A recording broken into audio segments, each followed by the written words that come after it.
Okay, we are going live on Facebook. It's just queuing up right now. Cool.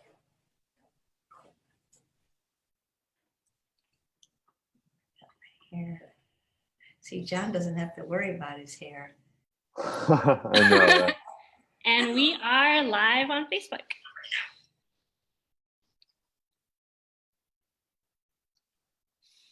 So welcome, Thrivers who are watching. We have John McMahon here from iThrive and Chef AJ, who's hosting her upcoming The Real Truth About Weight Loss Summit. So I'll let you two take it away. Hey, Chef, good to see you. Hey, so good to see you. Thank you. I'm so glad the technology worked. Oh, finally. I'm just sharing it with my peeps. Yep. Yeah, great. All right, so the real truth about weight loss. You've got the ultimate weight loss journey yourself. God, and guess who's one of the experts? There it is. Rattle them off. Let's go through some of the experts.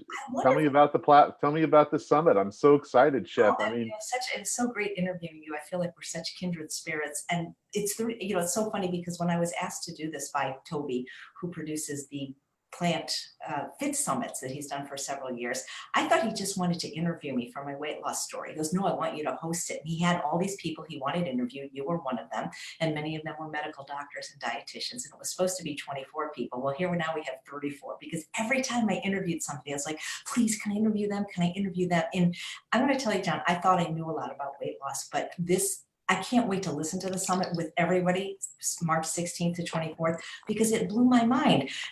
I just can't tell you how much I learned thinking that I knew a lot, and no way do I know anything now because of what these experts said. And a lot of them, of course, when I say the usual suspects, I mean that very fondly. The heavy hitters, Dr. Fern and Dr. McDougall, Dr. Esselstyn, Dr. Barnard, Dr. Greger, that call them the big five, right?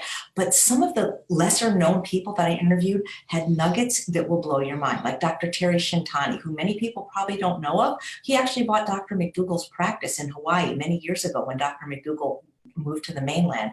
And he's written several books on this and has been teaching this in Hawaii for years. And what was interesting is that all the experts agreed that if we just eat the diet that you and I eat, a whole food plant-based diet, and we don't have to quibble about the sugar and salt. The best amount is probably none, but a little is probably okay. But if we eat a whole food plant-based diet for our health, the weight is a symptom of not eating for health. Yeah, totally. Yeah, totally. And the salt, oil, sugar-free, and the flour and the alcohol. The more I learn on this journey, that acronym gets longer and longer, and I want to shift it towards health because I don't just like the word vegan. Vegan says what you don't do, right? SOS says what we don't do, salt, oil, sugar-free. But I'm going now, the flour and the alcohol and the caffeine, and just finding more and more in the journey. And I know how daunting sometimes that can sound. But I also I want to lay out a path for people that we're all individuals, and it's a journey. It's definitely a journey, because I can remember at the beginning when I was first at True North, in my mind, I couldn't even wrap my head around just SOS, right? I'm like, are you kidding me? We're just one of those acronyms. I was like, you're already got me on plants, right? I'm coming from fast food, right? From the fast food genocide, basically, or suicide. And then you're talking about SOS free, but I for people that might be watching this and wondering and just feeling overwhelmed, hey, I get it. And Chef, you can relate too. Talk about your sugar addiction, and how long that took to get over. I mean, it's a journey, right? Maybe 43 years, right? And even when I knew it, it still took another 10 years to do anything about it. Yeah. So people see us as people that have had overnight success that took 50 years. Right? Absolutely. I mean, of course we know when we're overweight and we're in pain, and there's something inside of us that tells us it's the food, right? Or we got to eat better. And we try, and it's this, maybe it's paleo or keto. I can remember having a plate of food, and it had my boiled egg and my cottage cheese and a cucumber for breakfast, right? I mean, that you've seen that, right? Oh. Crazy, crazy. You know, it's interesting because we don't need a diet to reverse diabetes and a diet to reverse heart disease and a diet to reverse autoimmune disease and a diet to reverse obesity. We've already got the answer to the obesity epidemic and the heart disease epidemic and diabetes epidemic. It's a whole food plant-based diet. And even if you can't go all the way, the more plants you eat, the healthier and trimmer you'll be. That's just the way it is. Americans are eating something like 92% of their calories from animal products and processed food, less than 10% from fruits and vegetables. So wherever you are in your journey to optimal health and weight loss, eat more plants, but unprocessed plants. Yeah. And what if you did like eat them first? We're just saying, okay, flip it around, put it on your plate, make it, instead of, 10% plants, make it 50% plants or 30. Just keep increasing that like a clock dial coming around the plate, and eat that first and you'll get fuller and fuller and fuller. And you know what'll happen? Tell me about this. There's this great transition when you get this feeling from full to satiated because your body's getting the nutrients that it's cravings and the cravings go away. That's amazing. You know, Dr. Furman talks a lot about that in his books, but it's so true. He talks about toxic hunger. When you're just eating animal products and processed food, you're not getting fiber, vitamins, minerals, phytochemicals, antioxidants, and micronutrients, things that turn off the hunger switch, that tell your stress receptors and your nutrient receptors stop eating. And when you eat high nutrient dense foods, which as luck would have it are the most calorically dilute, you get full faster on fewer calories and you stop overeating. You stop this hedonic eating. It's amazing. I joke, but people say, whatever the question, kale is the answer. We've got to eat more vegetables. Yeah, and I'll tell you what, that whole line of cruciferous vegetables, if you guys haven't looked it up, just for fun, you can go to any kind of little app, like a little calorie counter app or like Chronometer or something, and put in like, say, oh, if I had 2 cups of kale or a cup of Brussels sprouts or some bok choy or spinach, collard greens, put that in and then go down to the micronutrients and the vitamins and the minerals and just see bam, bam, bam, vitamin A, vitamin C, vitamin K, everything that you think that you need supplements for, you get a ton of in those greens. Don't talk about the magic of greens that you discovered. The magic of greens. Seriously, Dr. Esselstyn talks about the magic of greens for healing his patients with heart disease, their endothelial cells. And he tells his patients to eat about the size of your fist 6 times a day and anoint it with a little balsamic vinegar. But what I didn't know until the research showed this to me, I mean, it was there, but I never really looked into it. But when I started the Ultimate Weight Loss Program 7 years ago, and we insisted that people eat greens every day, preferably for breakfast, it turns out there's a compound in them called thylakoids that actually have been proven to shut off the hunger switch and fight cravings for things like sugar. And while people resist eating them because they're bitter and they don't produce as much dopamine as more palatable food, if you will just eat them, whether you like them or not, you will learn to love them and learn to crave them. And there's ways you can make them delicious. Not everybody's going to just eat some raw kale, but there's so many kinds of kale. Try baby kale. Baby kale is like spinach. It's very, very mild. It doesn't taste like the darker kales or the Tuscan kale.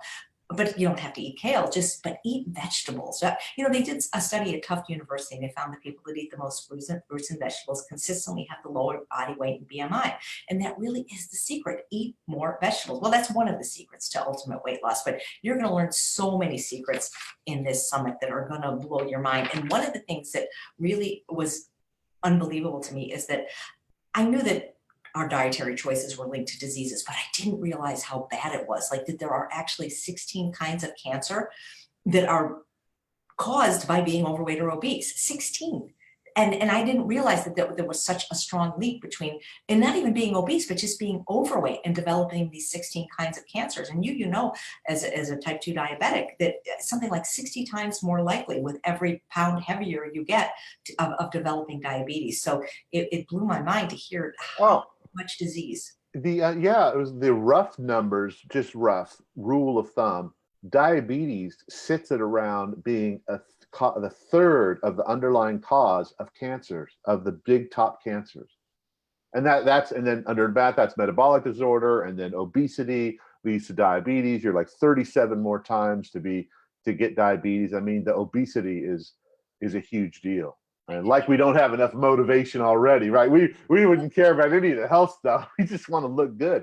Talk about the end of yo-yo dieting. Like if people are sick of it. If you're done with all these little programs, you've done gaining and losing weight. Are you finally ready to live a lifestyle that would give you the body you deserve? Right, because you're eating enough food. The problem, the weighing and measuring programs work. Counting calories, counting carbs, counting points, it works. But for most people, it's not sustainable to eat thimble-sized portions of food. When you eat a whole food plant-based diet, by whole food, you're not eating oil. Oil's not a whole food. Don't worry about the sugar or salt right now necessarily. You're getting enough food, you're getting enough starch for satiety, you're getting enough volume by eating large servings of fruits and vegetables. And when you really understand what all these experts are teaching, which is calorie density, you can eat twice as much food and take in half as many calories. I had the privilege of interviewing Dr. Dean Ornish, who you interviewed for your amazing I Thrive series for the first time. And people know him as the man that first man to successfully reverse heart disease with a low-fat plant-based diet. But he had a bestseller written, I believe it was 1985, called Eat More, Weigh Less. And that is basically calorie density in a nutshell, that when you understand what foods to eat, you can eat way more, way less. And when you know what to eat, like Dr. McDougall says, it's the food. It doesn't matter how much you eat or when you eat or why you eat. And this is something that all the experts agreed on. And they also agreed that it's not to shame people or blame people if they're overweight. It's not their fault. They didn't have the information and they don't have the food right. But once you do, the genetics loads the gun as to why some people are so easily made overweight. But it's because we're not eating the diet consistent with our species' natural history. And you did, your whole series was fabulous. But if I had to pick like my favorite module, it was Doug Lisle. Because he said things in your series that I never heard him say before quite that way. And he did the same thing for this summit. It's amazing how he can just, when you interview him, he could just he's like a thoroughbred racehorse. Once he's out of the gate, he could just talk. And first of all, the summit is free, by the way, from March 16th to the 24th. You can buy the videos later if you want, or now. But just it's worth it to register just to hear his interview, because he always blows me away. But it's like, you never said this before. What, it's almost like he's waiting for every summit to bring out more information on really, it's the real truth about weight loss, because people think they know the truth about weight loss, but it hasn't worked yet. These are 34 of some of the best experts, including John, and I think it'll blow your mind. We have people that are less well known, like Dr. Frank Sabatino and Dr. Stefan Esser, that are Dr. Steve Wenda, but they have such amazing stories of their own journey to weight loss or their patients. And also we had some food addiction experts too, like Dr. Vera Tarman and Dr. Roger Gould. They maybe aren't plant-based. Not everyone on the summit's plant-based, but that they just provided I think it's a very well-rounded summit. We've had, we interviewed Rich Roll. We tried to put the addiction piece in. We have Chef Darshan Thakrar, the cooking piece in. So, I could have gone on forever. I literally could have, he wanted me to do 24 people. We did 34, and there's still a list this long of people I didn't interview, but it was really probably the highlight of my life, being asked to host this series. It was quite an honor. Wow, that is so awesome. That's so exciting. I know it's going to be amazing. Dr. Esser is phenomenal. I was at the Balance for Life retreat. Got to hear him, and of course spent hours with Dr. Frank Sabatino. And man, what a wealth of knowledge there. What a pioneer in the natural hygiene space. Probably has forgotten more than I will ever know in the rest of my life. This is a great summit. Talk about addiction a little bit, because I know there's a fear. I know at the beginning I had the fear that I could never give this up. It was like, I can't fight these cravings anymore. I can't live a life of not having this or not having that or not being able to do this. It's too overwhelming. I give up. And many times I did give up in the past. Right. Well, don't give up. That's what I would say to everybody. Just because you haven't embraced it yet, or you haven't been successful yet, there's no reason to give up, because relapse is going to happen. To think that you're going to get this information and then be perfect for the rest of your life is ridiculous, because unless you're Dr. Alan Goldhammer, you're going to have some bumps along the road. So, addiction it's complicated, because depending on who you talk to, some people say it's biogenetic and we're born this way. But again, we have to come back to the food, because, I have friends that are recovering alcoholics. And, I remember one of them said to me, well, it's not my fault I'm an alcoholic, because both my parents were an alcoholic. It's in my genes. And it's true.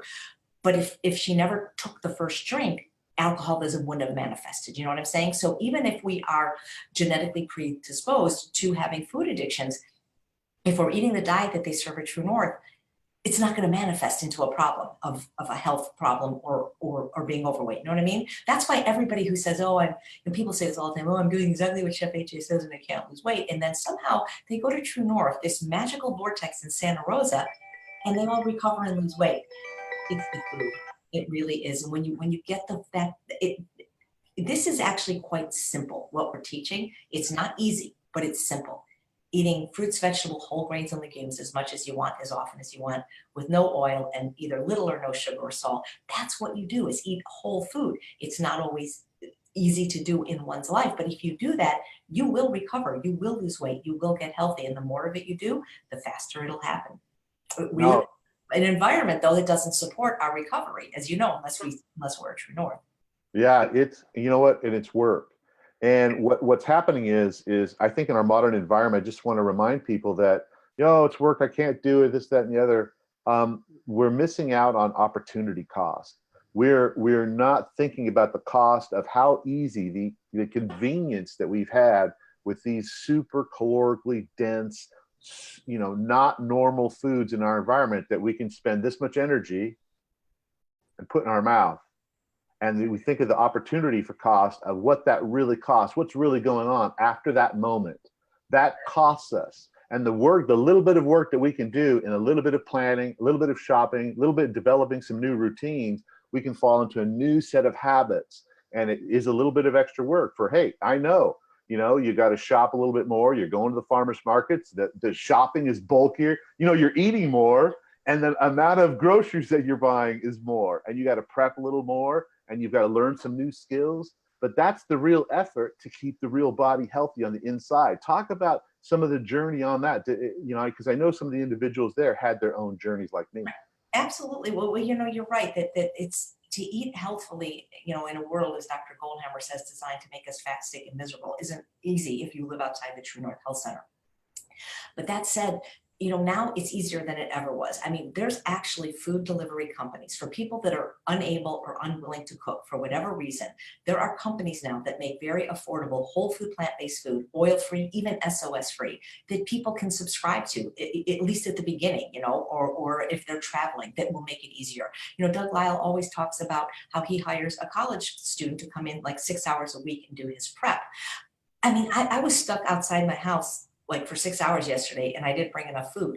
I went to Wendy's. Why did I go to a fast food restaurant? Because I got baked potatoes and they were delicious and they held me over. So people have to learn some tricks and tips, but also, as you know, once you had said at the beginning, well, I don't think I can ever give this up.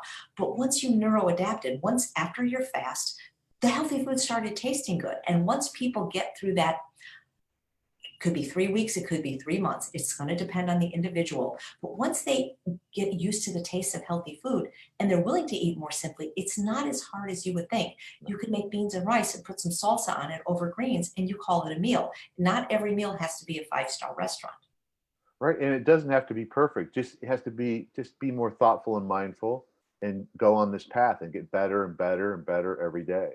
It's worth, hey, we got some questions here. Yeah, I just saw this. Somebody said, like, how many interviews a day? So we have 34 experts in 7 days. So that means that I believe 4 of the days have 4 and 3 of the days have 3. So I'm very bad at math. There'll never be more than 4 interviews a day. And what I want to say, and you may not know this, John, is we're doing this, when I say doing this live, the interviews are pre-recorded, but Toby and I are going to be on the whole 4 hours, and we're going to have giveaways like the Forks Over Knives meal planner and hopefully an Instant Pot and prizes for people that actually will listen live.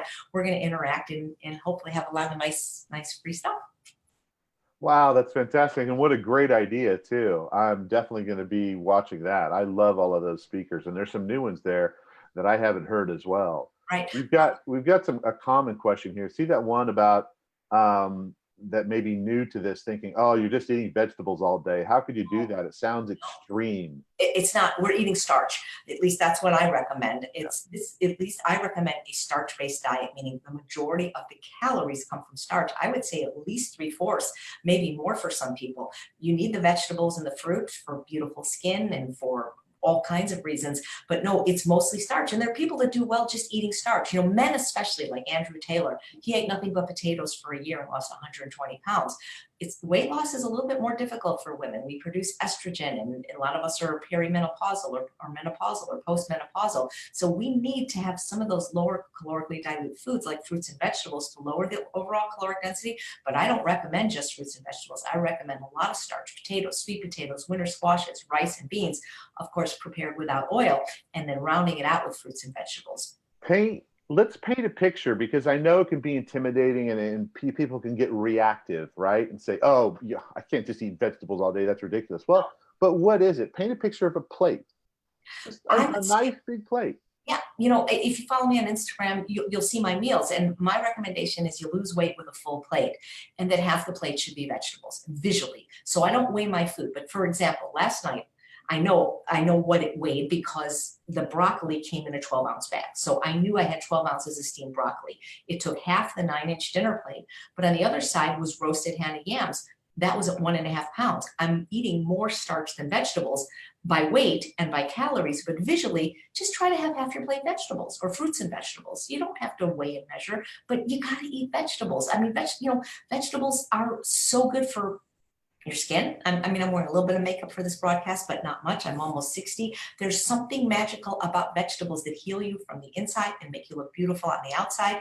Yes, you can lose weight just eating starch, but I don't know if you can be healthy forever without eating fruits and vegetables. So we're not eating fruits and vegetables all day, but we're eating them a lot because they're 100 to 300 calories a pound. They lower the overall caloric density of the meal. They're the foods most linked to longevity and weight loss. And I mean, you can try to go without them, but if you're a female, you're going to need some of those vegetables for health and for weight loss. But yes, it's a starch-based program. I know people think that I promote fruits and vegetables only, but not at all. I would say I eat 4 pounds of starch a day and maybe 2 to 3 pounds of vegetables a day. So I'm eating more starch by calories and weight. No starch, no satiety.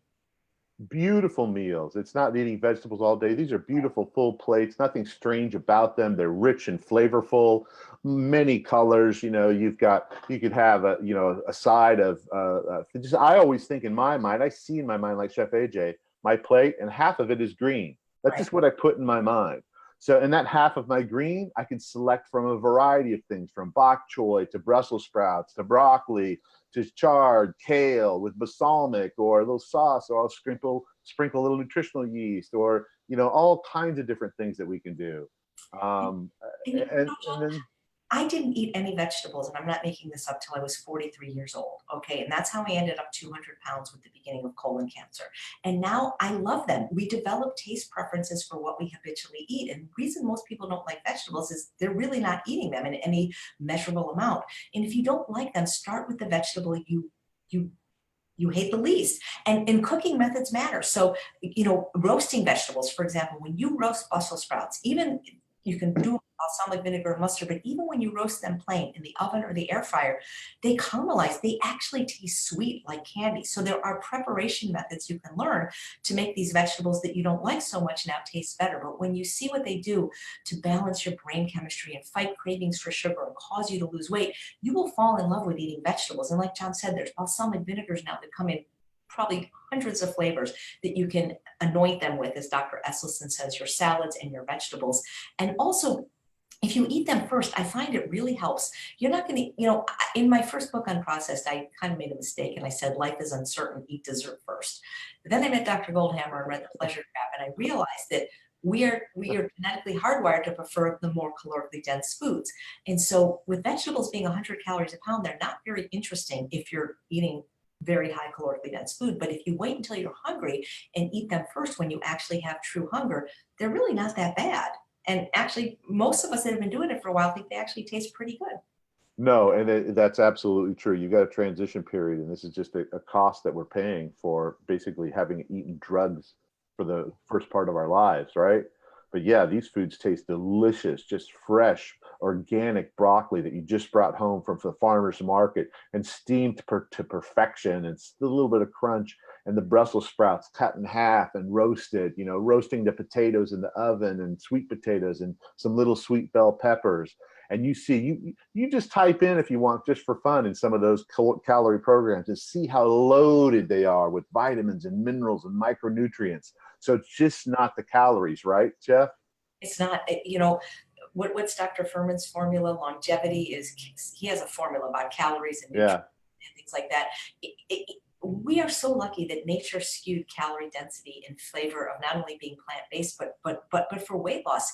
The foods with the lowest caloric density, fruits, vegetables, whole grains, legumes, 1, 3, 4, 5, 600 calories a pound, are the foods highest in nutrient density. So you don't have to worry about this, other than B12 if you've been plant-based, which is from the soil. It's not from animal products. The cows eat the grass and they get the dirt. But other than that, you don't have to worry if you're eating, like you say, a wide variety of these colorful, delicious, high octane fruits, vegetables, starches. And it's very satisfying. I mean, you can remember when you were, stuck in the pleasure trap and going for fast food. You had to keep refueling. You right? You never were satisfied. Never. That pedal is to the floor. That dopamine pathway is wide open, and there's no way to ever get it enough. Yeah, you had to, and with this way of eating, it's enough. I mean, it's a lot, but it's enough. You don't feel hungry. I don't feel hungry between meals. I don't have cravings. I mean, unless something sneaks in that wasn't, but for the most part, it's just, I'm so satisfied and I love my food, but people have to give it time. If they don't have the ability to go to True North like you did to really jumpstart it with a fast, they can still do this at home. Now, I don't mean fasting, but transition to this way of eating. It takes about 1 to 3 months to get used to foods that are less stimulating. But when you see the changes in your body and in your brain and in your skin and in your life, you might want to stick with it. Hey, Ted and Julie have a question about the Instant Pot. They're intimidated by it. Oh, I just saw somebody say, make sure that you can stick your finger in it, the water comes to here, and throw a bunch of stuff in it. And I did it. And I thought, oh, I just made stew. as long as you have some liquid in there, it's really hard to mess up an Instant Pot recipe. The exceptions could be if you're cooking broccoli or zucchini, that you could turn them to mush. But, I would recommend, Kathy Hester has wonderful Instant Pot classes online and a book called The Cookbook for the Instant Pot. And I have like probably 400 free videos on YouTube. Not all of them are Instant Pot recipes, but many of them are. It's nothing to be afraid of. Just use the manual button. I never read the book, so I don't bother with this. I just push manual. And, the worst that could happen is if you didn't cook it long enough, just close it up again and you add more time. But they are wonderful for getting healthy meals on the dinner table fast. Yeah, real quick, Julie, just to get over your fear of the Instant Pot, grab a bunch of broccoli, throw it in, put about a half an inch or 3/4 of an inch of water at the bottom, and set your timer to 1 and go to manual, press the manual button, press the minus button down to 1 minute, and then let it go, and you have done your first broccoli. And then lentils and soup and chili and beans and potatoes and everything is pretty much the same thing. And if you find, Julie, that it's too mushy at 1 minute, next time do it at 0 minutes. Oh, 0. Yeah, start with 0. Sorry. Do it at low pressure, right? And then make sure you drink that liquid, because let me tell you something, that is high octane fuel. We call it pot liquor, or they call it pot liquor in the South. It's really just vegetable broth. So if you don't like the taste of it to drink it, save it. Use it for broth or use it to water your plants. Not while it's hot, though. Plants don't like that. Cool. We got another question. This is an easy one for you, Chef. Whole food. What's the difference between a whole food plant-based diet, vegetarian, and nutritarian?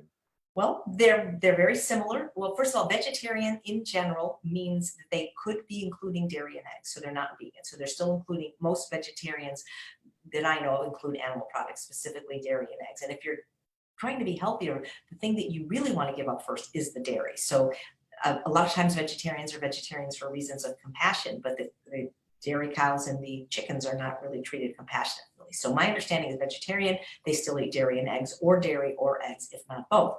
So the nutritarian diet, which was a phrase coined by Dr. Furman, is not necessarily vegan. He does allow, if people choose to have some amount of animal products, but they're eating foods that are high in nutrients mostly. And I think it's something like 10% in his plan. And what was the third one? That was it. A whole food plant-based is what Dr. Colin Campbell coined, which is whole foods, meaning not found in nature, not processed. And oil's not a whole food, sugar's not a whole food, flour's not a whole food. Plant-based. I actually prefer, because I've been vegan for 41 and a half years and was recently inducted into the Vegan Hall of Fame, I prefer plant exclusive, because to me, plant-based is not vegan. And so because I'm also an ethical vegan, I love the term plant exclusive. That's what I follow. I like that, plant exclusive. That's the term we're looking for. I mean, for even just the most the most vibrant health too.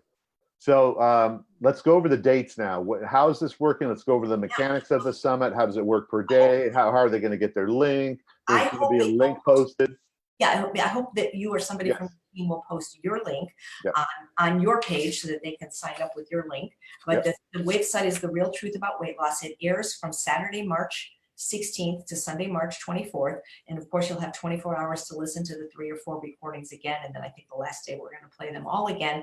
And for a small fee, you can buy the package, because the package will include the videos, all the transcripts, a free cookbook that I wrote, my dessert cookbook. There's more. I'm just trying to remember all the little bonuses you get. There's definitely going to be more things in that if you do that. And if you buy it now, it's a lot cheaper than if you wait till the summit starts. I believe it's $67 to get the videos, because we're delivering this audio. Because I don't know why, that's how we're doing it. That's how Food Revolution does it. We're doing it audio. Some people just like to listen, but if you get the package, you can watch the videos.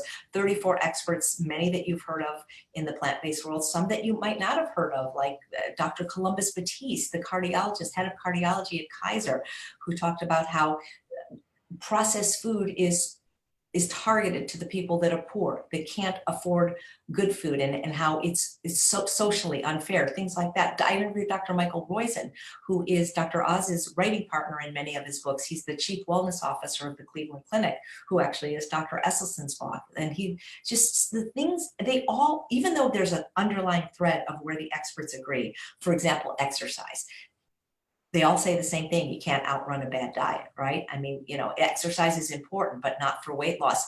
They each had a unique spin. We interviewed a well-known pediatrician on what's happening with our kids today. 1 out of every 3 overweight or obese. And it's Rich Roll, who I love. I'm sure you love him. I mean, us addicts, we just love each other, because it's just we resonate with each other. Wonderful interview. Dr. Hans Deal, who founded the CHIP program, talked about how all the processed food companies are owned by tobacco companies. Wonder if they know anything about getting people addicted to their product. And of course, Dr. Tom Campbell, oh man, I love him. He's going to be our keynote in the Ultimate Weight Loss Conference in Vegas. And I'm inspired just listening to them again. And if you listen live, we're going to have some like interaction with the people that act. I mean, you can listen anytime you want, but the 4 hours a day when we air it live, we'll be on, and we'll be doing giveaways, things like the Forks Over Knives meal plan. There'll be people winning that, and maybe some Mama Says food delivery. We don't have all our prizes. So if you can listen when it actually first airs, you can win prizes and interact and ask questions just like you're doing now. So it should be a lot of fun. And when is it going to air? March 16th, Saturday, March 16th, it starts. It's so fun because it runs during my birthday week. So it's like it's going to be a great present. And please share it with people. Even if you're not overweight or struggling, the information is so helpful just for overall health. We did spin it to weight loss because, as I mentioned, all the experts said that if you eat the diet that supports your optimal health, weight loss will be a side effect. But if you have people that are struggling with heart disease or type 2 diabetes, please ask them to watch as well or listen, because I think this information will be very valuable. So please consider sharing it with your loved ones. Absolutely. I mean, this is the same approach that I use to rise from the depths of my diabetes and obesity. And let's wrap up with one more question here. We've got Cynthia asking, I don't miss sugar or oils, but salt is a different story. What foods may I eat to satiate my salt craving? Thank you. Salt is the hardest, believe it or not. Even people that have been sugar addicts and fat addicts say salt is the hardest, because think about it. When you're giving up oil, you can still have fat in the form of nuts, seeds, and avocado and make delicious, rich foods and dressings and cream sauces. If you're giving up sugar, you can make delicious desserts with dates and all kinds of dried fruit. But what can you substitute for salt? Nothing. It takes about 30 days from stopping salt for things to start tasting salty. This is that process of neuroadaptation we were talking about. But there are foods that are very salty. Greens specifically, like chard. These are celery. If you stop salt for a while, you'll taste the natural sodium in these foods and they'll start tasting salty. In the meantime, I would say if you can't go salt-free, I mean, if somebody's already had a heart attack or high blood pressure, I would recommend going in favor of as little salt as possible, if not salt-free. Then there are some products that I recommend to people in the interim to use. For example, Miso is very salty, but a couple of brands like Cold Mountain and South River have miso that's only about 110 milligrams of sodium per teaspoon, whereas salt is about 2,300 milligrams per teaspoon, which you'll never use that much miso. Or raw coconut aminos, which is about, I think, 90 milligrams of sodium per teaspoon. These products are about 1/24 the sodium of salt, and they still have salt and they're very salty. So in a transition, that might be useful for some people. Sea vegetables are very salty. If you've ever tasted dulse, I love the smoked kelp, for example. It's very, very salty, but only about 40 milligrams of sodium. So a lot of people use sea vegetables. And there's also wonderful salt substitutes from companies like the local Spicery or Benson's Table Tasty that help people get over the hump. But it's pretty common for salt to be a missing for people and to be the most difficult. And I wouldn't necessarily worry about it. It's when, I mean, unless you've had a heart attack or high blood pressure, I would tell people if they're going to use salt, use it judiciously, the way that Dr. McDougall recommends, where you don't cook your food with it where it dissipates, but sprinkle it on the surface where the taste buds can taste it. But yes, you're not unique, Cynthia. It's the hardest for everybody. But after a while, you don't miss it. And now when I taste it because I'm eating out, I'm it's like I hit a wave in the ocean. But yes, but don't beat yourself up if you have trouble going salt free. That's pretty common, and it seems to be the hardest for people. You know, there's cookbooks. I have 2 cookbooks, and Ramses Bravo has a cookbook, and Kathy Fisher and Katie May has great recipes that are salt free. So those recipes could help you. But you're right, it is very difficult. I'm not going to lie about that, but it is doable. Yeah, I just want to emphasize too that when we say no salt, we're not eliminating salt from our diet. We need salt. What we're saying is we get way too much salt. When I entered in a day and just to see how much salt I got, and just from my greens, I got all the salt I need. It was like 1,300 milligrams just from my greens. If you eat enough calories from whole natural food, you won't be sodium deficient. No. Sodium is an essential mineral without which we die. But unless you're like living in, you know, like the construction workers we have here in the desert when it's 120, you will get enough sodium if you eat enough whole natural food. I promise, you know. Yeah, and if I would have added some, I would have been over. And now I enjoy a blood pressure of 113/65 at 54 years old, coming from being 357 pounds and needed to be in the hospital with high blood pressure. Wow, what a great story. You've got a great legacy.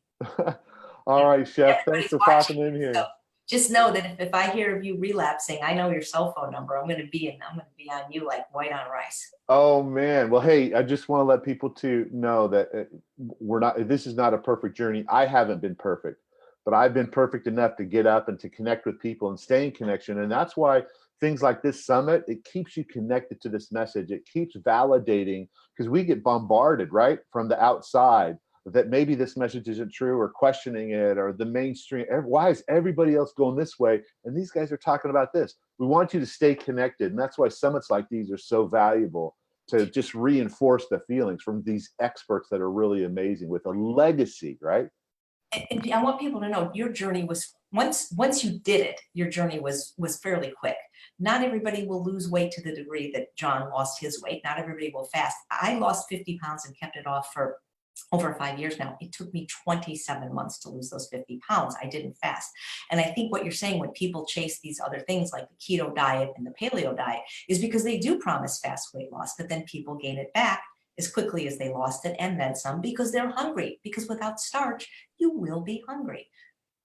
Right. And then, I don't know if they go into that, but there's some of the dangers of what's going on in your gut microbiome when you're playing with some of those high fat diets, those could be some real eye openers. I'm sure they touch on that. Yeah, absolutely. I'm trying to remember which speaker did, but that they definitely did. Oh, things I learned though that I didn't expect to learn. Like, okay, so I don't even when people come to the Ultimate Weight Loss Program, if they're drinking coffee or green tea, I'm like, look, you've got a lot of other addictions we've got to deal with first.